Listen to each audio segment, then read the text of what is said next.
Di tengah-tengah dibuka keamanan. Ya. Yang tidak berkepentingan jangan bergabung. Handphone, hati-hati handphone.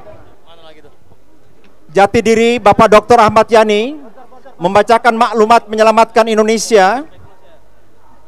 Ibu Marfuah Mustafa, Sultan Mahmud dampingi Ibu Marfuah Mustafa, Sultan Mahmud Badaruddin, Ketua Forum Kesultanan Nusantara didampingi oleh Raja Samu-Samu.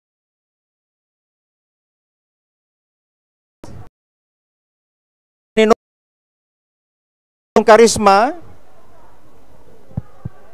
Ibu Dr. Husnul, Bapak Dr. Marwan Batubara, Bapak Nanang Mubarak, kemudian Bapak Abdullah Heha Mahua, Bapak Dr. Said Muhammad Said Didu, Bapak Marasakti Siregar, Bapak Refri Harun, Bapak Saganda Nenggolan, Bapak Muhsin Alatas, dan Bapak Rocky Gerung. Terima kasih atas pembacaannya.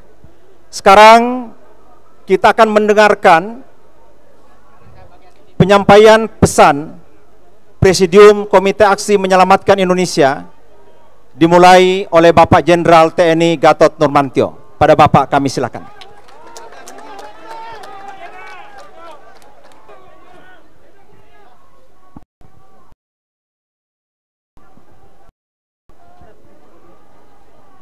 Bismillahirrahmanirrahim.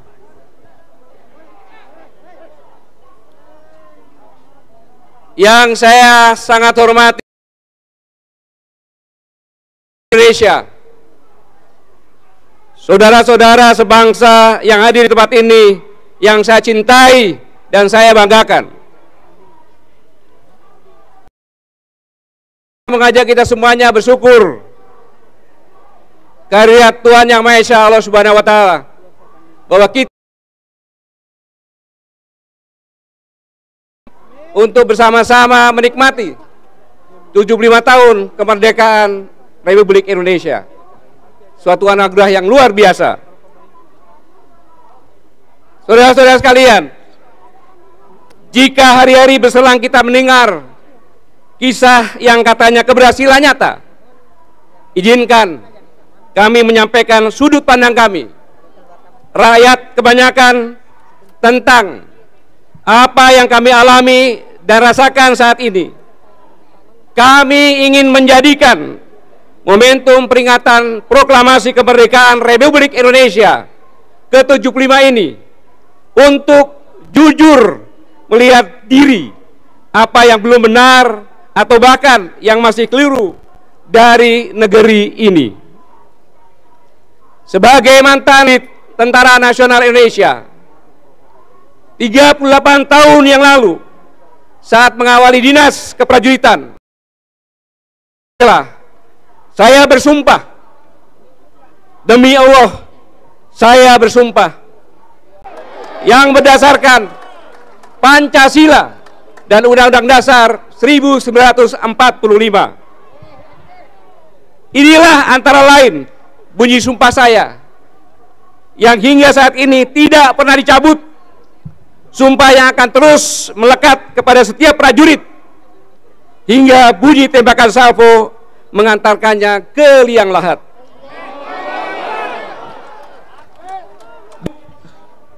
Dan atas nama sumpah ini pula lah saya bertas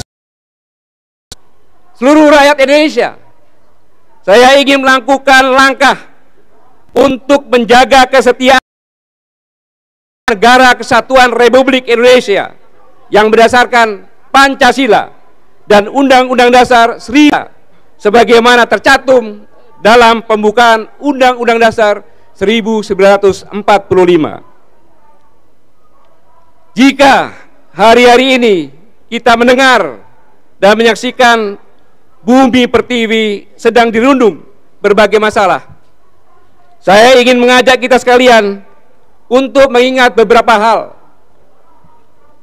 Pertama, pada tanggal 10 Maret 2014, saya berkesempatan berdialog dengan Civitas Akademika Universitas Indonesia Saya antara lain berbicara tentang proxy war yang telah menjadi satu ancaman yang luar biasa terhadap kedaulatan suatu bangsa.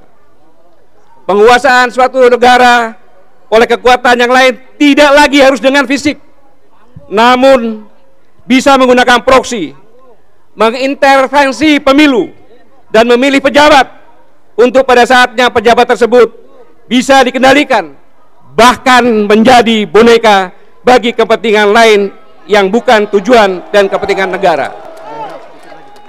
Adalah salah satu bahaya dari proxy war yang saya katakan. Hal ini diperburuk dengan tubuh dan kembangnya oligarki kekuasaan di negeri ini. Kekuasaan dimainkan, dikelola oleh kelompok orang, dan lebih tidak beruntung lagi bagi kita semua, mereka melakukan dengan topeng konstitusi. Apakah benar sekarang hal ini terjadi di negeri kita?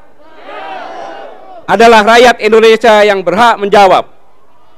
Kedua, 3 tahun yang lalu, tanggal 24 Oktober 2017, sesaat setelah pembukaan konferensi internasional dan tabletop exercise untuk Global Health Security 2017, saat itu kita patut mewaspadai adanya ancaman senjata biologis massal yang diciptakan untuk melumpuhkan negara lain dan berpotensi menciptakan epidemik. Hari-hari ini kita semua berjuang mengatasi epidemi COVID-19. Saya tidak menyatakan bahwa pernyataan saya 3 tahun yang lalu itu sepenuhnya tepat adanya. Tetapi sekali lagi, hari-hari ini kita telah dan sedang menghadapi pandemik yang tidak mudah ditaklukkan. Apalagi jika respon terhadap ancaman ini dipenuhi dengan sikap menggampangkan dan bahkan lebih berfokus yang mestinya bisa lebih dulu dikesampingkan. Saudara-saudara rakyat Indonesia yang sangat saya cintai dan banggakan, sungguh bersyukur kita hidup di bumi Indonesia, negara besar terbagi dari 3 zona waktu, wilayahnya pun dunia, tak terbilang banyaknya jenis sumber daya alam, mulai dari akik sampai berlian, mulai dari ikan teri sampai ikan paus, semuanya ada yang terpendam dan terserak di bumi pertiwi. Dalam kondisi seperti itu, tentu negeri ini sangat menarik bagi siapa saja. Beribu kepentingan negara dan kekuatan lain bersilang sengketa di negeri kita. Kadang dalam sunyi, tetapi tidak jarang pula dalam keriuhan. Mereka, negara dan kekuatan lain untuk berjuang kepentingan nasionalnya. Mereka melakukannya untuk keselamatan masa depan rakyatnya. Lantas apa yang keliru?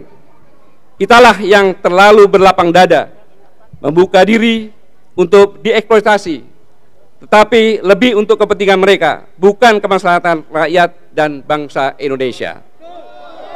Saudara-saudara sebangsa dan setanah air, dalam semua carut-marut seperti itu, ada hal esensial yang harus kita lakukan sebagai bangsa. Perlunya kita bersatu dalam keyakinan bersama bahwa sebagai bangsa kita tidak boleh dan jangan perlu dipecah belah untuk kepentingan apapun. Mari kita hentikan segala bentuk pembelahan bangsa dengan alasan apapun. Ingat, kita negara yang kaya dan subur makmur. Syukur alhamdulillah dikaruniai pula masyarakat yang toleran, welas asih dan penuh semangat gotong royong. Mari di tengah kondisi sulit sekarang ini yang juga dialami oleh seluruh negara lain di dunia, sesungguhnya Indonesia punya kekuatan yang sangat luar biasa. Indonesia memiliki seluruh potensi untuk menjadi negara maju.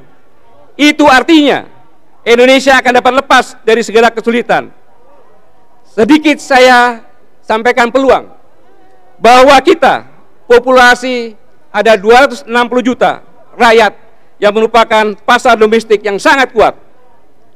Sumber daya alam dipakai mencukupi kebutuhan dalam negeri dan diolah lebih bernilai tambah. Jangan khawatir swasta yang mendapat untung. Karena bila tidak akan melawan hukum ekonomi dan bisa seperti komunis. Perpajakan mestilah adil, semakin besar untung, semakin tinggi tambahan bagi negara. Semestinya terbuka dan transparan, sehingga tidak akan mudah melakukan kong kali kong atau persekongkolan. Selanjutnya, saya singkat tentang fiskal.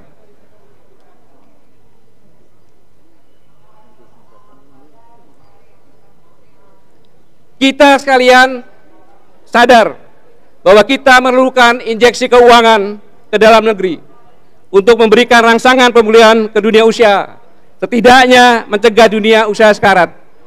Tetapi kita sadari, mencetak uang akan melemahkan nilai rupiah, menambah hutang akan menambah beban fiskal karena bunga dan cicilan. Bagaimana caranya? Tanpa menambah hutang dan mencetak uang kita bisa hidup, mampu biaya stimulus ekonomi negeri, yaitu saran dari kami perlu didiskusikan. Pemerintah menerbitkan e-rupiah, hanya bisa transaksi antar e-rupiah. Dengan demikian maka kita semuanya sudah mempraktekkan di jalan tol.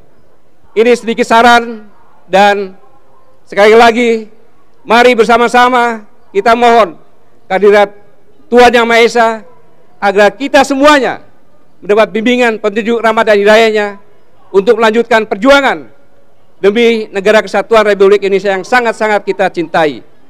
Dan selanjutnya, sebelum dua tokoh Muhammadiyah dan NU berbicara, sebagai inisiator Profesor Din, Profesor Ahmad Wahab, Dr. Bahtiar Hamzah, Dr. MS Kaban, dan lain-lainnya, saya tekankan di sini sejak pembukaan dalam acara ini sampai penutupan nanti, apabila ada hal-hal yang berkaitan berdasarkan hukum, maka keseluruhannya yang bertanggung jawab adalah saya pribadi, Gatot Nurmantio. Kami persilakan. Wassalamualaikum warahmatullahi wabarakatuh. Waalaikumsalam. Kami persilakan Bapak Profesor Dr. Rohmat Wahab, Ketua Komite Hittah Nahdlatul Ulama. Pak Rohmat Wahab, kami persilakan. Assalamualaikum warahmatullahi wabarakatuh. Bapak, ibu-ibu, dan saudara-saudara sebangsa dan setanah air, wabil khusus yang hadir di tempat yang mulia ini. Marilah kita tidak hentinya memanjatkan puji syukur kehadirat Allah Subhanahu wa taala karena izinnya dan kekuatan diberikan pada kita, terlebih-lebih kesehatan, sehingga kita bisa hadir di tempat ini dan dimanapun berada menyaksikan suatu peristiwa yang sangat bersejarah bagi bangsa Indonesia. Mudah-mudahan apa yang menjadi hajat kita mendapat ridho dari Allah Subhanahu wa taala. Salat dan salam mudah-mudahan tetap tercurahkan atas Nabi besar Muhammad SAW yang telah memberikan keteladanan pada kita, terlebih-lebih hidup di jalan yang lurus, hidup yang berkomitmen dengan nilai-nilai religius, yang diantaranya adalah kita harus hidup di dunia ini hanya dua orientasi, yaitu beribadah dan menjadi khalifah di bumi. Sebagai hamba yang wajib beribadah, kewajiban masing-masing untuk terus meningkatkan ketakwaan kita sampai dipanggil oleh Allah kapanpun siap, karena kita selalu mengikat diri dengan wala tamutunna illa wa antum muslimun. Yang kedua, menjadi khalifah fil ardh, menjadi bagian kita untuk menjadi pemimpin bagi diri sendiri, bagi keluarga, bagi lingkungan, dan dimanapun kita berada. Kita akan ditanya oleh Allah tentang pertanggungjawaban kita untuk menjadi pemimpin di dunia ini. Termasuk juga para profesional tidak bisa berdiam diri, menutup diri hanya untuk kepentingan sesaat, tapi harus visioner, harus berorientasi pada kepentingan rakyat, kepentingan publik, dan kepentingan masyarakat, dan itu harus diutamakan sebagai produk yang mulia di sisi Allah Subhanahu wa taala. Oleh karena itulah kita semua menjadi saksi bagaimana orang-orang terpilih yang dipilih Allah juga untuk hadir di tempat ini, memiliki tanggung jawab moral untuk mengisi kekosongan. Semuanya sudah disampaikan. Pihak yang kita harapkan mewakili suara-suara kita, hati nurani kita, ternyata hingga kini kita hopeless, kita tidak banyak harapan yang kita inginkan. Kita tidak ingin berkepanjangan. Kita tidak ingin Indonesia ini jatuh ke tempat yang serendah-rendahnya.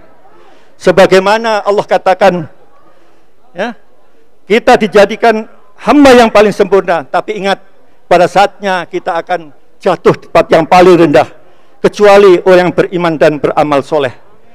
Inilah yang kita harus pegang betul-betul. Oleh karena itulah, bagi siapapun ilmuwan, politisi, dan siapapun sepanjang hidupnya itu menggantungkan diri pada Tuhan Yang Maha Esa, insya Allah apa yang kita lakukan selalu terkontrol dan terarah untuk kesejahteraan umat, kemanfaatan umat.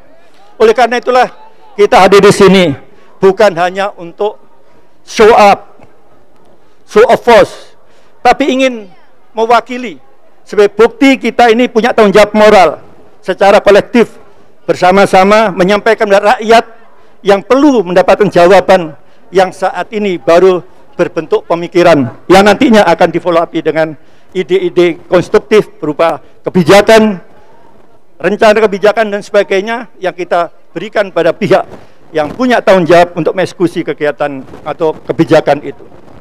Selanjutnya, hidup ini tidaklah ahistoris. Hidup ini adalah sangat historical.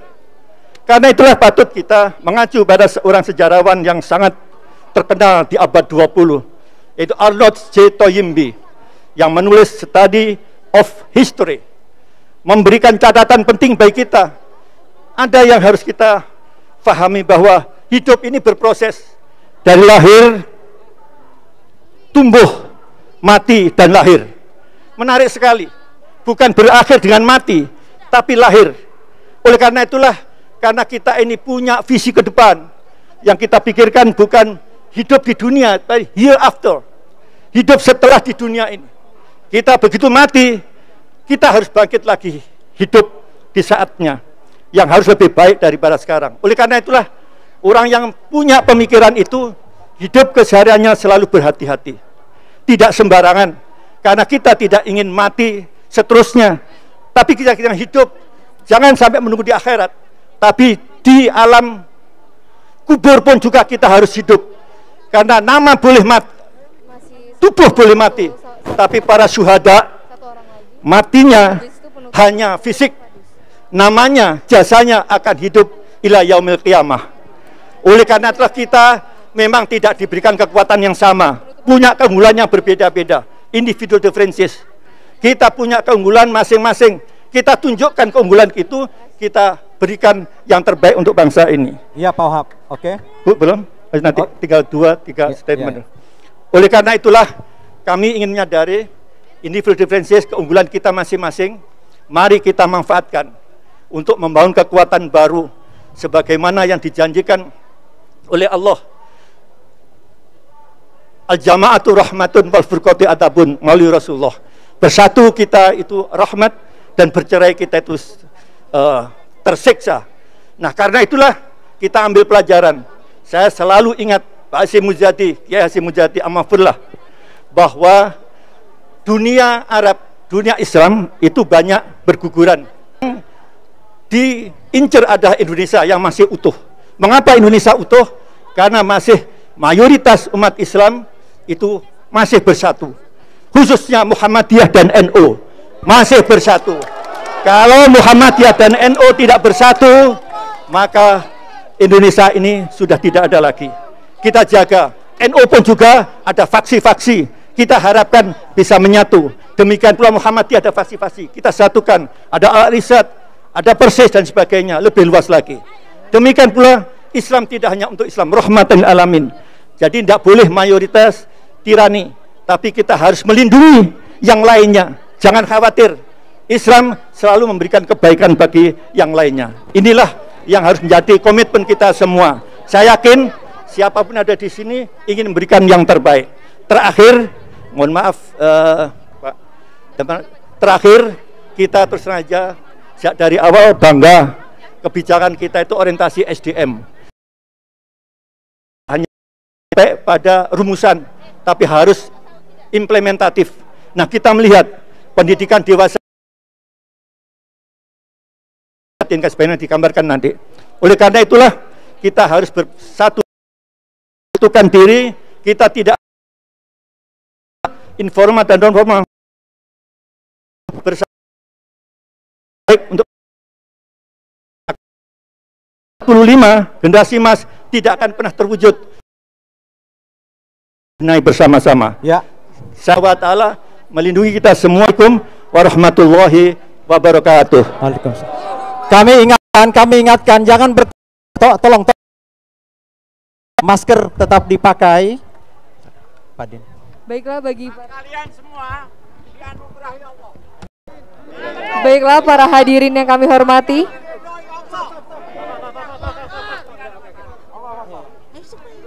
Kepada Profesor Dr. Bapak Din Syamsuddin, kami persilakan untuk memberikan penyampaian pesan Presidium Koalisi Aksi Menyelamatkan Indonesia. Menukilkan pandangan agama sesuai hadis Nabi Muhammad sallallahu alaihi wasallam, dan saya yakin juga ada dalam kitab suci agama lain. Yang pertama,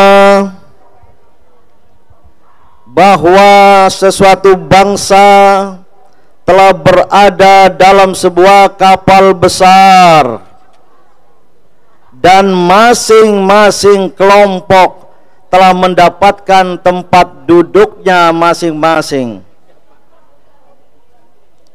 Namun ada satu kelompok yang ingin merusak tempatnya sendiri, yang ingin melubangi kapal besar itu, walaupun itu tempatnya sendiri.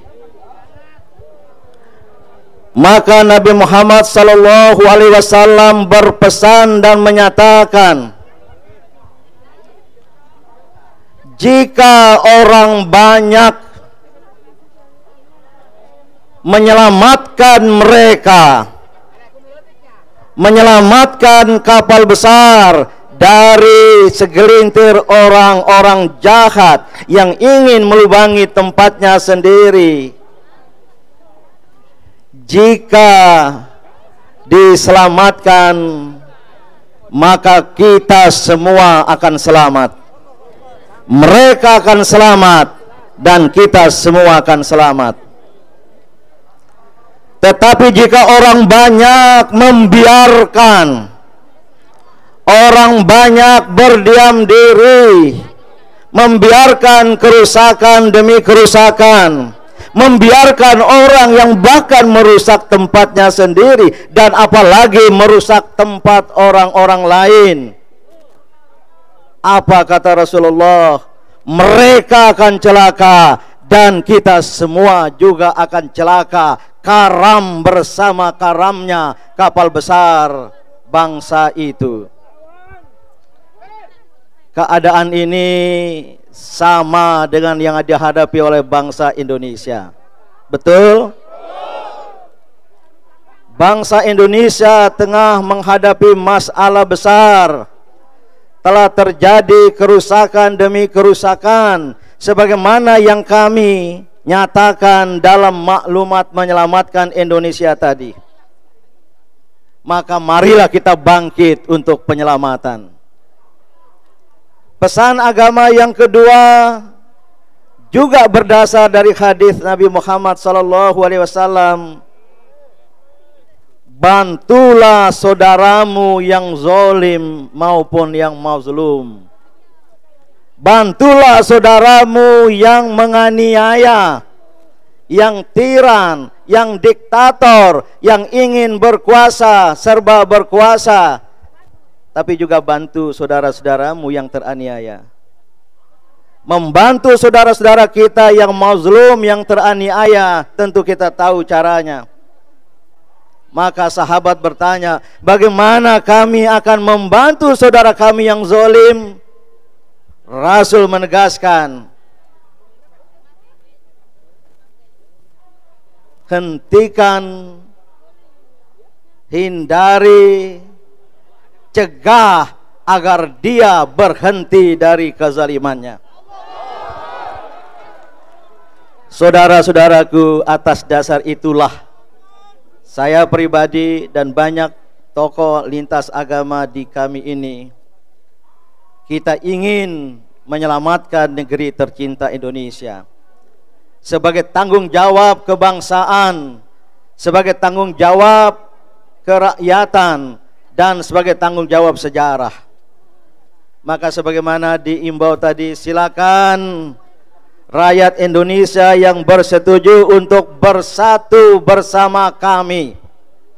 Alhamdulillah sudah terbentuk kami di berbagai daerah, bahkan di luar negeri, yang pada hari ini juga mereka melakukan deklarasi bersama, joint declaration, sayang tidak bisa ditayangkan, di Solo, di Surabaya, di Yogyakarta, di Medan, di Semarang, di Bandung, di Palembang, di Makassar, di Banjarmasin, dan bahkan di luar negeri, baik di Amerika Serikat, di Australia, Melbourne, di Qatar, di Swiss, dan beberapa mereka telah menyatakan diri bergabung dengan koalisi aksi menyelamatkan Indonesia. Sebelum saya akhiri, saya ingin tegaskan sesuai dengan jati diri kami yang telah dibacakan tadi, dan mohon dipahami oleh segenap pendukung kami bahwa kami, koalisi aksi menyelamatkan Indonesia, adalah gerakan moral seluruh rakyat Indonesia untuk menegakkan kebenaran, keadilan, dan menciptakan kesejahteraan sosial bagi seluruh rakyat Indonesia. Takbir. Sebagai gerakan moral mengandung arti kita bergerak berdasarkan nilai-nilai moral, berdasarkan kebenaran yang kita yakini, berdasarkan keadilan yang harus kita tegakkan, menegakkan kejujuran, menegakkan kemaslahatan. Itu namanya nilai-nilai moral. Dan kami sebagai gerakan moral bersama-sama kita bergerak dan berjuang untuk itu. Bahwa gerakan moral tidak sepi dari politik, iya, kita juga berpolitik, tetapi politik moral, tetapi politik berbasis nilai-nilai moral. Maka oleh karena itu, mari bergabung. Dan saudara-saudaraku semua, deklarasi pada hari yang sangat istimewa ini, 18 Agustus 2020, mengingatkan kita 75 tahun yang lalu ketika Undang-Undang Dasar 1945 disahkan, pembukaannya disepakati, di dalamnya terdapat Pancasila. Maka kita berpendapat hari lahir Pancasila adalah 18 Agustus 1945. Saya ingin ingatkan, ini hanyalah deklarasi. Deklarasi bukan akhir. Deklarasi adalah awal. Sejak saat ini, dari Tugu Proklamasi yang bersejarah ini, ketika Soekarno-Hatta atas nama bangsa Indonesia menyatakan kemerdekaan Indonesia, maka mulai saat ini, dari tempat yang bersejarah ini, kita bertekad untuk memulai sebuah gerakan moral untuk perbaikan dan perubahan Indonesia ke arah Indonesia yang lebih baik. Tunggulah komando, pesan dari kami. Kami bertiga ditunjuk sebagai presidium. Jenderal Purnawirawan Gatot Nurmantio,